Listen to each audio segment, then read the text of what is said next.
창세기 16장 1절부터 16절을 가지고 이스마엘의 출생이라는 제목으로 말씀을 드립니다. 여자아이를 사람들이 보는 길에서 아버지가 두들겨 팼습니다. 그리고 또 엄마가 때리고 다시 오빠도 때렸습니다. 그래서 그 아버지는 구속되었습니다. 아이들이 담배를 피운다고 아마 고등학생쯤 되는 것 같아요. 그래서 담배 피운다고 때렸다가 때린 사람이 법정에서 처벌을 받았습니다. 편의점에 들어가서 판매원에게 던일 한 게 좀 던일이 담배랍니다. 저도 제가 찾아봤어요. 어제 잘 팔리는 담배가 뭐가 있나 싶었어요. 판매원도 자 여기 자 던일 여기 이렇게 말했다. 그렇게 기분 나쁘다는 게 나이 든 사람이. 그래서 싸움이 붙었어요. 뭐 정확한 말은 제가 옮기지는 못하는데 뭐 그런 거였습니다. 그래서 처벌은 누가 받았습니까? 노인이 받았습니다. 그 젊은 사람들 10살, 20살 되는 사람 처음 보는 사람들에게 업무상 만나는 또 사적으로 만나는 사람에게 처음부터 모르는 사람인데 말 놓고 그러면 안 돼요. 말을 높여야 된다. 존대를 해야 되죠. 전에 우리 동네에 떠돌이 개를 잡아달라고 신고를 했습니다. 소방관이 왔는데 잡지를 못했어요. 몇 명이 왔어요. 소방관 발레프로 개가 지나가는데 발로 차면 개를 잡을 것 같은데 차면 어떻게 됩니까? 동물학대죄로 처벌받습니다. 세상이 그렇습니다. 요새는 개 패듯이 개를 때려도 처벌받습니다. 벌금을 내든지 감옥 갑니다. 전에는 부모가 자녀를 죽여도 국가에서 처벌하지 않았습니다. 왕이 세자를 뒤주에 넣어가지고 죽이기도 했죠. 가정 안에서 일어나는 일이라고 국가가 관여하지 않았습니다. 그런데 지금은 세상이 완전히 달라졌습니다. 아동학대는 80% 이상이 가정 안에서 일어나는 일입니다. 딴 사람이 하는 게 아니고 모르는 사람이 하는 게 아니고 가정 안에서 일어납니다. 주로 부모가 자녀에게 하는 겁니다. 노인학대는 중년의 아들, 딸, 며느리, 사위가 노인을 때리거나 학대하는 겁니다. 반찬을 집을 때 함부로 못 짓게 한다든지 그것도 학대입니다. 노인 학대도 가정 안에서나 요양원에서 발생합니다. 미국에서가 있었던 일인데 4사람이 들어와서 식사를 하는데 두 부부하고 딸하고 아들인데 아들은 음식을 시키지 않고 가만히 앉아두고 3명만 먹고 있어요. 그래서 종업원이 아들만 보이는 곳에서 글로 적어가지고 너 괜찮니? 도와줘? 이렇게 보여주니까 아들이 고개를 끄덕끄덕 하는 거예요. 그걸 경찰 불러가지고 그 부모가 감옥에 갔습니다. 학대죠. 저거를 먹으면서 아들만 안 주는 거예요. 내 식구인데. 그래서는 안 되죠. 무슨 죄냐 이거 상관없어요. 잘못된 거예요. 사람을 때리거나 학대하는 것도 유전적이라 할 수 있습니다. 그런 DNA가 있다 그렇게 말할 수 있습니다. 학대는 부모가 시작을 합니다. 어릴 때 아이를 때린다. 또 자녀가 이제 중년이 돼가지고 노인을 학대하는 겁니다. 대받는 겁니다. 폭력이나 학대가 죄라고 하는 것을 확실히 알고 그런 죄악에서 벗어나야 합니다. 우리가 자신을 고쳐야 합니다.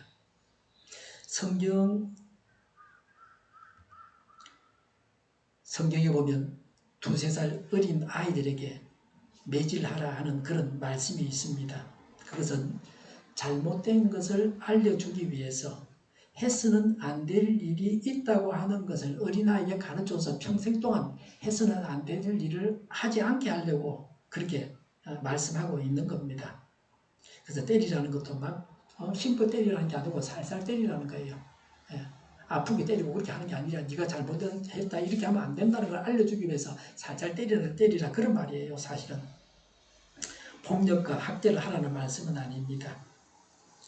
엘리 대제사장의 아들들이 성전에서 여자를 건드리고 성폭행을 하고요. 하나님께 드리는 제물을 함부로 가져가곤 했습니다. 그래서 성경에 보면 엘리가 아들들에게 그렇게 하지 말라고 아들들을 나무랐다 그렇게 기록하고 있습니다.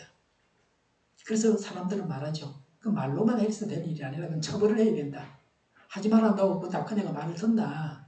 그 사실은 어릴 때 초달을 해서 해서는 안 될 일이 있다. 하지 말아야 할 일은 하지 말아야 한다는 걸 가르쳐야 되는데 그렇게 없이 자라내다 그렇게 볼 수 있어요. 자녀를 잘못 다스려가지고 결국은 전쟁이 나서 나라가 패해서 전쟁이 패해가지고 나라가 망했습니다. 엘리의 아들들은 전쟁터에서 전사했습니다. 엘리는 아주 나이가 많았는데 아들들이 전사했다는 소식을 듣고 놀라서 넘어져서 목이 부러져서 죽었습니다. 며느리는 손자를 낳다가 하나님의 영광이 떠났다 그러면서 뭐 죽은 듯이 돼버렸다. 그렇게 아이 이름을 짓고 말이죠. 가정이 뭐 풍지박살이 나고 나라도 엉망이 되고 말았습니다. 바로 잡을 것은 바로 잡아야 되지만 학대와 또 폭력은 절대로 해서는 안 될 일입니다. 오늘 본문은 믿음의 조상 아브라함의 이야기입니다. 믿음의 조상도 항상 잘하지는 못했습니다. 때로는 곁길로 갔습니다. 재밌는 이야기입니다. 사람이 살아가는 이야기입니다. 성경 전체를 이해하는데 기초와 같은 말씀이 창세기에 기록되어 있습니다. 이걸 알아야 신약에 나오는 성경 말씀도 이해가 됩니다. 아브라함을 모르면 신약도 모르게 됩니다. 성경의 재미를 느끼는 사람은 신앙이 자라가게 됩니다. 성경을 읽고 싶고 성경을 공부하고 싶어야 제대로 신앙생활을 하는 것입니다. 성경만 읽으면 잠이 오고 성경을 보지 않는다면 아직도 믿음의 길을 제대로 가는 것은 아닙니다. 아브라함과 사레, 또 사레의 여종 하갈 사이에 있었던 일입니다. 1절에 보니까 아브라함의 아내 사레는 아이를 낳지 못하였다. 그에게는 하갈이라고 하는 이집트 사람 여종이 있었다고 했습니다. 이전에는 여종이 있어서 시중을 들게 했습니다. 하갈은 사레의 여종이었습니다. 2절에 보니까 사레가 아브라함에게 말하였다. 주님께서 나에게 아이를 가지지 못하게 하시니 당신은 나의 여종과 동침하십시오 라고 했습니다. 아내 사레의 제안을 따라서 아브라함은 사레의 여종 하갈과 동침했습니다. 그 당시는 종은 무슨 결정권이 없습니다. 주인이 시킨 대로 하는 거예요. 종한테 네 할래 말래 물어보고 왔다 이런 구절도 없습니다. 이절에 하갈의 몸을 빌려서 집안의 대를 이어갈 수 있기를 바랍니다 라고 사레가 말했습니다. 사레는 아브라함의 대를 잇기 위해서 하갈과 아브라함이 동침하라고 했습니다. 하나님은 아브라함의 몸에서 아들이 난다고 말씀하셨습니다. 그런데 아브라함과 사레의 사이에서 태어난다 그런 언급은 없었습니다. 그러니까 지금 사레가 이렇게 처방을 내린 겁니다. 이절에 아브라함은 사레의 말을 따랐다고 했습니다. 남자들은 여자를 싫다고 하지는 않습니다. 질 나쁜 남자 같았으면 아내가 말하기 전에도 건드렸을지도 모릅니다. 아브라함도 그러했습니다. 아브라함은 아내가 하자는 대로 했습니다. 보통은 아내가 하자는 대로 하면 집안이 우선은 조용합니다. 아내 말대로 안 하면 시끄럽죠. 아브라함의 이 선택은 아담이 하와의 말을 따라서 선악과를 먹은 것과 같습니다. 여자의 말을 들어서 잘된 건 없습니다. 가장은 가정에서 책임자입니다. 가장은 남자입니다. 가장은 아내의 말을 들을 것이 아니라 하나님 말씀대로 살아야 됩니다. 하나님의 뜻이 무엇인지를 여쭈어야 되죠. 매사에 하나님의 뜻을 여쭈어야 됩니다. 내가 하나님께 여쭤볼게. 하나님이 그렇게 좋다 그러면 내가 할게. 이렇게 말해야 되는데 무조건 그냥 부인이 시키는 대로만 했습니다. 아브라함의 하갈과 동침함으로 후손들인 이스라엘 백성들은 지금까지 피를 흘리면서 싸우고 있습니다. 지금 중동전의 원인이 되었습니다. 이스라엘은 지금도 죽이고 살리고 그럽니다. 이스라엘과 아랍권과 이스라엘은 원수 사이입니다. 전쟁과 테러로 서로 죽이고 있습니다. 중요한 결정은 하나님의 뜻을 분별해서 선택해야 합니다. 동침하고 아이를 낳는 일은 중요한 일입니다. 선택해서 하나님을 배제시킬 수 있습니다. 그러나 잘못된 선택은 불행의 씨앗입니다. 늘 성령님의 인도를 따라서 살아가야 합니다. 3절에 아브라함의 아내 사레가 자기의 여종 이집트 사람 하갈을 데려다가 자기 남편 아브람에게 아내로 준 때는 아브람이 가나안 땅에서 살아온 지 10년이 지난 뒤이다 라고 했습니다. 아브람이 가나안 땅에 온 지 10년이 지나도록 자녀가 출생하지 않았습니다. 하나님이 주시겠다는 땅에 와서 10년을 살았는데 그 땅에 살고 있는데 아이가 있어요, 뭐 자손이 있어요, 아들이 있어요, 그 땅을 차지할 거 아닙니까? 10년 동안 자녀가 없었습니다. 그래서 내린 선택이었습니다. 얼마나 기다려야 하나 하는 질문을 하게 됩니다. 한없이 기다리다가 원하는 것을 얻지 못하는 경우도 허다하게 있습니다. 하갈로 인해서 가정에 문제가 생겼습니다. 아브라함이 하갈과 동침한 것이 잘못된 선택이었다 하는 것을 알게 되었습니다. 4절에 아브라함이 하갈과 동침하니 하갈이 임신하였다. 하갈은 자기가 임신한 것을 알고서 자기의 여주인을 깔고 왔다. 하갈의 입장에서 볼 때 자신은 바로 임신을 했습니다. 여주인 사례는 평생 동안 임신을 못했습니다. 그러니 하갈이 사례를 업신여길만 했습니다. 이런 생각이 들지만 이런 생각대로 실행했던 것이 문제입니다. 물론 하갈이 사례를 업신여긴 것은 잘못입니다.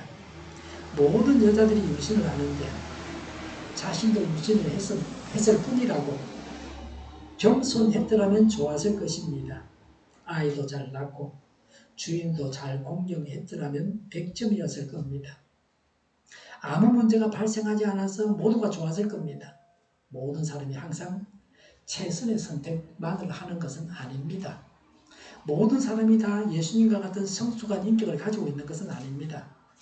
나도 잘하지 못하면서 남에게만 늘 잘해야 한다고 요구하거나 바라는 것이 문제입니다.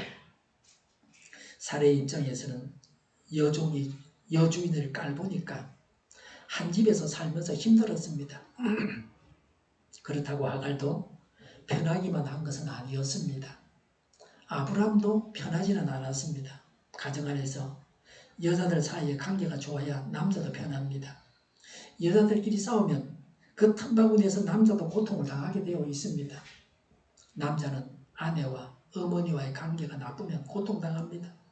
이게 바로 고부간의 갈등입니다. 그거로 인해서 남자들이 눈물을 흘리는 겁니다. 마누라 편을 들 겁니까? 엄마 편을 들 겁니까? 누구 편을 들 수 없잖아요. 둘이는 싸우고 말이죠. 부모님들은 며느리 대하는 것을 사위 대하듯이 정중하게 해야 됩니다. 사위는 평생 손님이라고 하면서 우대합니다. 그러니까 그런 환경에서는 좀처럼 싸움이 안 나죠. 야, 자 이렇게 말도 하지 않아요. 사위한테는. 뭐 존댓말도 안 쓰지만 하대하지도 않습니다. 그러니 이전에는 사위와 장모 사이의 갈등은 적었습니다.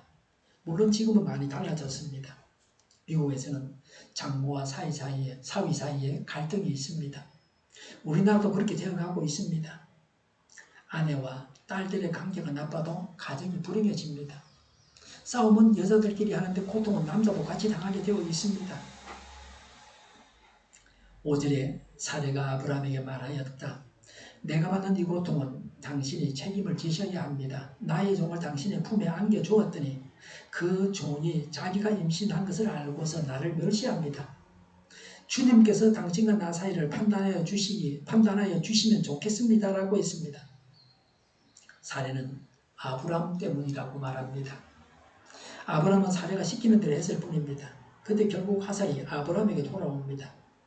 잘못된 선택은 나중에 고통을 당하게 하는 경우가 허다합니다. 당장은 문제가 없어 보이지만 시간이 지나면 고통을 줍니다. 가정에서 모든 책임은 가장에게 있습니다. 가장이 하나님의 말씀대로 선택하면 선택할 때는 작은 어려움이 있더라도 그 후에는 평안합니다. 한 남편에 여러 아내가 있는 가정에는 많은 어려움이 있습니다. 옛날에는 우리나라는 일부 다처제였습니다. 그래서 아내들 사이에 다툼이 있고 그래서 각 아내의 자녀들은 원수가 되기도 합니다. 아브라함은 이런 불화를 예견하고 아내의 제안을 거절했더라면 좋았을 것입니다.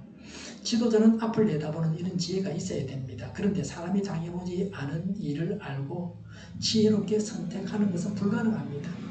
세상에서 사람들이 이렇게 살아가고 있습니다. 6절에 아브라함이 사례에게 말하였다. 여보, 당신의 종인이 당신 마음대로 할 수 있지 않소. 당신이 좋을 대로 그에게 하기 바라오. 사레가 하갈을 학대하니 하갈이 사레 앞에서 도망하였다고 했습니다. 아브라함은 사레 편을 들어줬습니다. 일단은 아브라함과 사레의 관계는 그런 대로 원만해졌습니다. 여기서는 아브라함이 바른 선택을 한 걸로 보입니다. 우리는 주변에서 아브라함과 바른 선택을 하는 사람들을 봅니다. 본처를 버리고 젊은 여자와 살려고 이혼을 합니다. 돈이 많은 사람은 법정에서 이혼과 관련해서 재산 분배 재판을 받습니다. 가난한 사람은 분배할 재산도 없지만 돈 많은 사람들은 몇 천억씩 몇 조씩 받아가잖아요. 재판하면서 재산 분할을 하는 겁니다. 그 재판을 받습니다. 자녀들이 판사에게 탄원서를 내기도 합니다. 그런 걸 신문에서 봅니다. 그러나 하갈은 찬밥 신세가 되었습니다. 하갈은 아브라함의 아내가 되었지만 여주인이 있어가지고 부인 행세도 제대로 하지 못했습니다. 이런 일을 시작으로 해서 사레와 하갈에게서 난 자손들이 원수가 되어가지고 지금까지 수천 년 동안 싸우고 있습니다. 아주 불행한 일입니다. 원수 맺지 말아야 합니다. 철천지 원수가 되는 겁니다. 부모와 조상으로 인해서 서로 미워하고 싸우고 전쟁하는 겁니다. 본인들만 싸우는 게 아니라 부모로 인해서 하기 때문에 이런 원한들은 잘 풀어지질 않습니다. 후손들이 뿌리 깊은 원한 관계를 가지게 되었습니다. 후손들이 서로 원수가 되어서 싸워도 아브라함도 불행해집니다.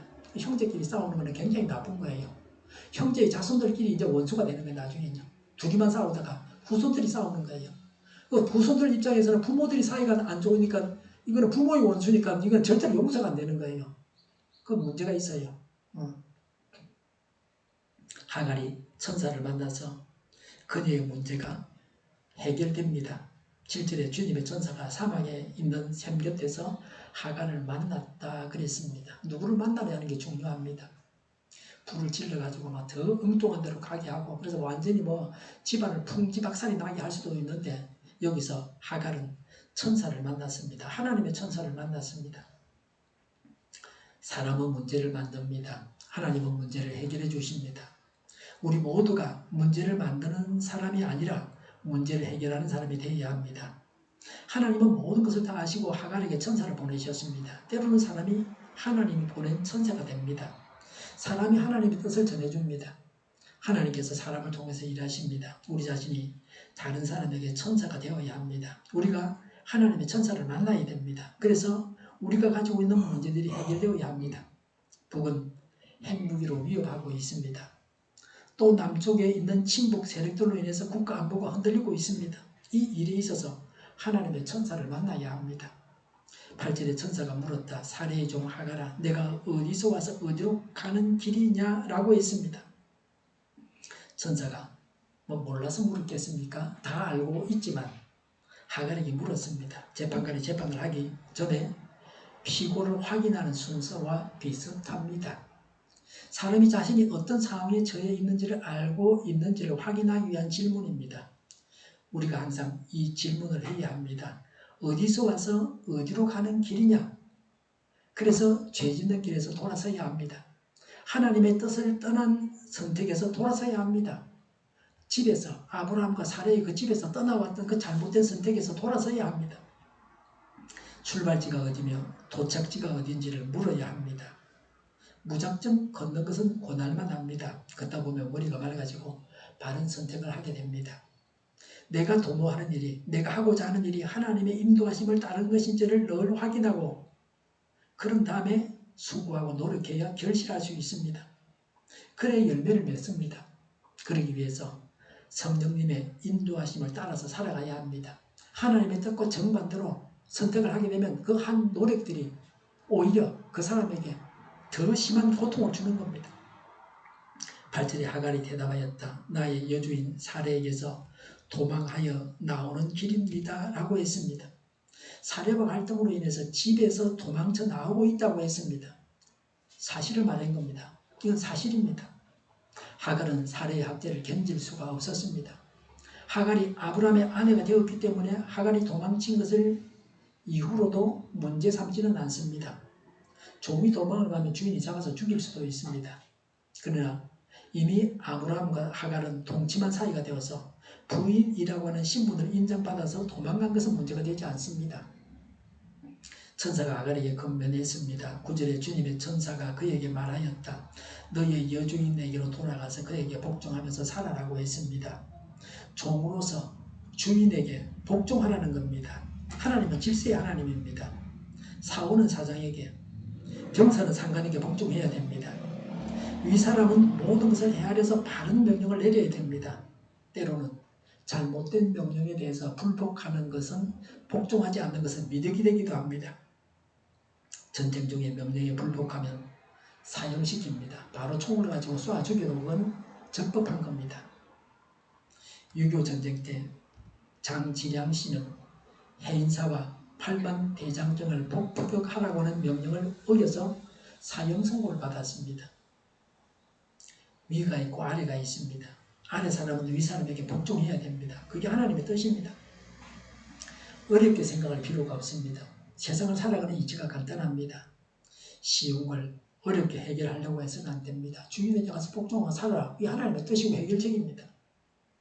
여주인 사례에게로 돌아가라 그럽니다. 가출하지 말라고 합니다. 가출해봐야 지만 고생이다. 가 있는 게 차라리 낫다는 겁니다. 들어가 있는 게.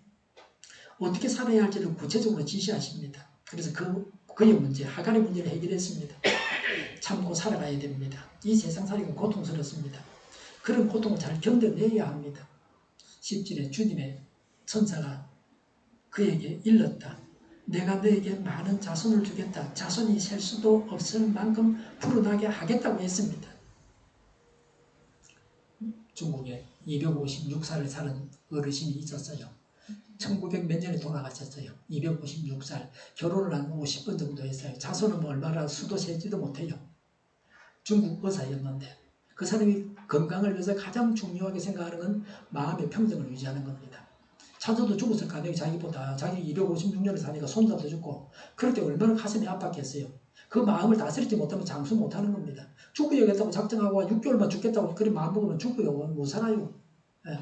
마음의 평정을 유지하는 건 굉장히 중요한 겁니다. 잘 견뎌내야 합니다. 마음을 추스려야 됩니다. 마음이 눈에 안 보이기 때문에 이거 어려운 거예요. 그럼 이걸 해야 건강하게 살아갈 수 있습니다. 10절에 하나님의 천사가 하갈에게 무수한 자손을 주겠다고 알려주셨습니다. 하나님은 하갈에게도 복을 주셨습니다.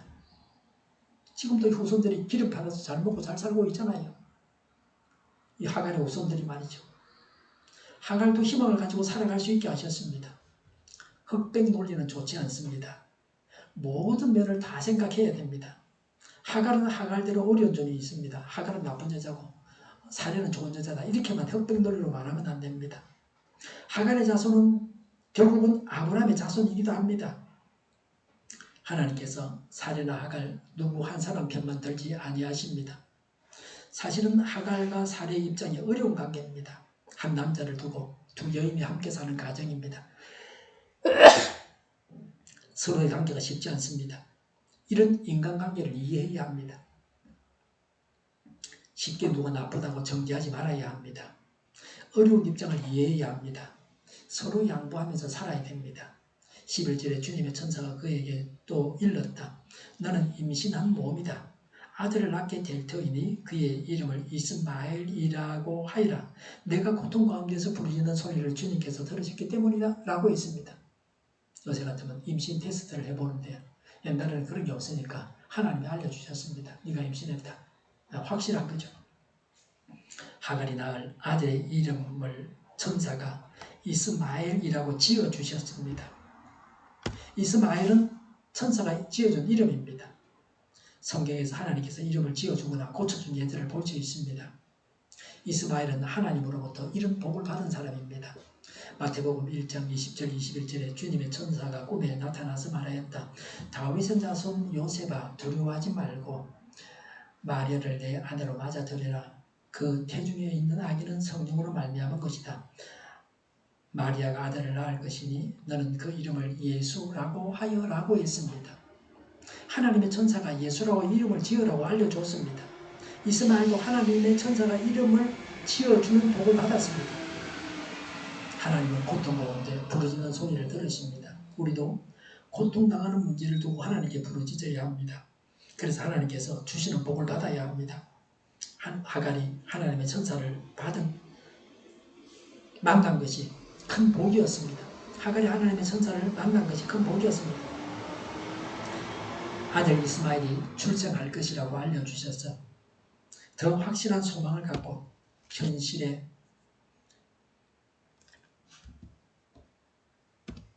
어려움을 이겨내게 하셨습니다. 하갈에게 아들 이스마엘이 출생합니다. 이제는 하갈이 아들 이스마엘을 위해서도 제대로 살아야 합니다. 천사가 하갈에게 태어날 아들 이스마엘의 자손들이 어떤 사람이 될 것인지를 말씀하셨습니다. 그들의 장래가 어둡습니다. 이 구절은 복이라고 하기보다는 그들이 짊어져야 할 고통의 굴레를 예언한 것입니다. 12절에 너의 아들은 들나귀처럼 될 것이다. 그는 모든 사람과 싸울 것이고 모든 사람 또한 그와 싸울 것이다. 그는 자기의 모든 친족과 대결하며 살아가게 될 것이다 라고 했습니다. 함에게 내렸던 저주와 같은 말씀입니다. 자손들의 미래에 대해서 선조모가 되는 하갈에게 알려주셨습니다. 어릴 때부터 복수심에 사로잡혀서 원한 갚는 것을 인생의 목표로 삼고 살아가고 있습니다. 자기 목숨까지 내어놓고 테러를 일으킵니다. 테러범들이 바로 이런 사람들입니다. 원수를 죽이기 위해서 자신들의 목숨까지도 버리는 자들입니다. 불쌍한 굴레가 씌워져 있는 사람들입니다. 정식으로 싸우면 선전포고하고 전쟁을 하면 힘이 약해서 지기 때문에 테러를 일으킵니다. 하갈은 살의 여종입니다. 그 당시도 약자고 지금도 약자입니다. 지금도 하갈의 자손 아람은 약자고 살의 자손인 이스라엘은 강자입니다. 이스라엘은 핵무기까지 가지고 있습니다. 전쟁하면 이스라엘이 지금은 이깁니다. 그래서 아람은 테러를 일으킵니다. 이렇게 해서 서로 죽이는 일들이 일어납니다. 예수님은 원수를 사랑하라고 말씀하셨습니다. 서로 싸우고 죽이는 것은 예수님의 가르침과 전혀 다른 삶을 사는 겁니다. 하나님은 그들이 그런 삶을 살아야 한다는 의미에서 하신 말씀은 아닙니다. 그런 삶을 살라고 하신 말씀이 아닙니다. 그들이 그런 삶을 살게 될 것을 예언한 것입니다. 오늘 이 말씀대로 그들이 행하고 있습니다. 예수님을 알고 믿으면 이런 삶을 살지 않을 것입니다. 자신들의 굴레에서 벗어날 수가 있습니다. 행복의 길은 예수님을 영접하고 사랑하며 사는 겁니다. 원수까지도 사랑하는 것이 사랑하는 사람 자신에게도 좋습니다. 원수를 사랑함으로써 이 세상에서도 천국 생활을 하게 됩니다. 13절에 하갈은 내가 여기에서 나를 보시는 하나님을 뵙고도 이렇게 살아서 겪은 일을 말할 수 있다니 하면서 자기에게 말씀하신 주님을 보시는 하나님이라고 이름 지어 불렀다. 14절에 그래서 그 샘 이름을 보엘라 헤로이라고 지어서 부르게 되었다고 했습니다. 하갈은 하나님을 나를 보시는 하나님이라고 했습니다. 하나님은 우리의 모든 것을 다 보고 계십니다. 우리가 당하는 위험과 고통과 어려움을 하나님께서 다 보고 알고 계십니다. 예수님은 우리가 당하는 고통을 친히 당하셨습니다. 하나님은 나를 보시고 적절한 때 그 문제를 해결해 주십니다. 그래서 우리는 하나님 앞에 보고할 필요는 없습니다. 다 보고 계시니까 해결해 달라고 고쳐달라고 그렇게 간구하면 됩니다. 하갈은 하나님께서 자신을 만나 주셨고 그러고도 자신이 살아있다고 감격해 했습니다. 하나님을 만나는 감격이 우리에게 늘 있어야 합니다. 나와 동행하시는 하나님이십니다. 예수님을 믿고 영접하는 예수님의 안에 들어와 계시고 나와 동행하십니다. 하갈은 천사를 만남으로 일상으로 돌아갈 만큼 그들의 문제가 해결되었습니다. 우리가 하나님을 만나고 그래서 우리의 문제가 해결되어야 합니다. 하갈과 아브라함과 사례 사이에 일어난 일입니다. 사람은 누구도 문제를 수습하지 못합니다. 오직 하나님께서 문제를 해결하셨습니다. 인간이 만든 문제를 하나님께서 해결하셨습니다. 하나님께서 우리들이 가지고 있는 문제들을 해결해 주시기를 간구하고 바랍니다. 16절에 하갈과 아브라함 사이에 이스마엘이 태어날 때에 아브라함의 나이는 86이었다고 했습니다. 아브라함이 86세에 이스마엘을 낳았습니다. 하나님께서 약속하신 아들을 기다리지 못해서 조급하게 낳은 아들이 이스마엘입니다. 창세기 21장 5절에 아브라함이 자기 아들을 보았을 때에 그의 나이는 100살이었다고 했습니다. 사례는 아브라함 100세에 이삭을 낳았습니다. 이삭이 태어나려면 14년을 더 기다려야 됩니다. 이삭이 하나님께서 주시겠다고 약속하신 아들입니다. 14년을 기다리지 못해서 조급해하다가 이스마엘을 낳았습니다. 이스마엘은 하나님께서 본래 주시려고 약속하신 아들은 아닙니다. 조급하게 서두르면 일을 망치게 됩니다. 하나님의 때까지 인내하고 기다리는 믿음을 소유해야 합니다. 언제까지 기도해야 되는가? 응답을 주실 때까지 기도하면 되는 겁니다. 응답이 금방 되지 않는다고 삐죽거리고 믿음을 버려서는 안 됩니다. 하나님의 뜻을 따라야 합니다. 남을 갈구하지 말고 겸손해야 합니다. 하나님께 부르짖으면 하나님께서 만나주시고 우리의 문제를 해결해 주십니다. 우리는 하나님께서 주신 복을 생각하면서 현실의 어려움을 참고 살아야 합니다. 원수를 사랑해야 합니다. 하나님을 만나서 우리의 문제가 해결되어야 합니다. 하나님께서 약속하신 것을 주실 때까지 기다려야 합니다. 남을 존중하고 겸손하고 하나님을 만나서 하나님께 부르짖어서 문제가 해결되고 하나님께서 주신 복을 헤아리면서 현실의 어려움을 참아내고 원수를 사랑하고 하나님께서 약속하신 것을 주실 때까지 믿음을 가지고 기다리고 하나님의 뜻을 따라서 살아가야 되겠습니다. 기도하겠습니다. 하나님의 뜻을 따라서 살게 하옵소서. 남을 존중하고 겸손하게 하옵소서. 하나님께 부르짖고 문제가 해결되게 하옵소서. 하나님께서 주신 복을 헤아리며 현실의 어려움을 참아내고 살아가게 하옵소서.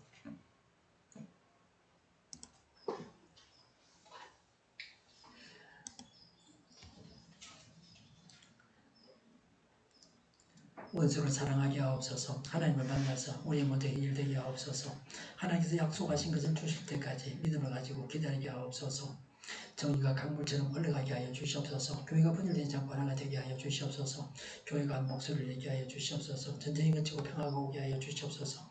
성령을 대적하는 자가 없어지게 하여 주시옵소서. 주석가와 공산당과 이적 잔치들과 적과 통일로 나아가게 하는 자들이 없게 하옵소서. 하나님을 대적하는 법과 있어서는 안 될 법을 만들지 않게 하옵소서.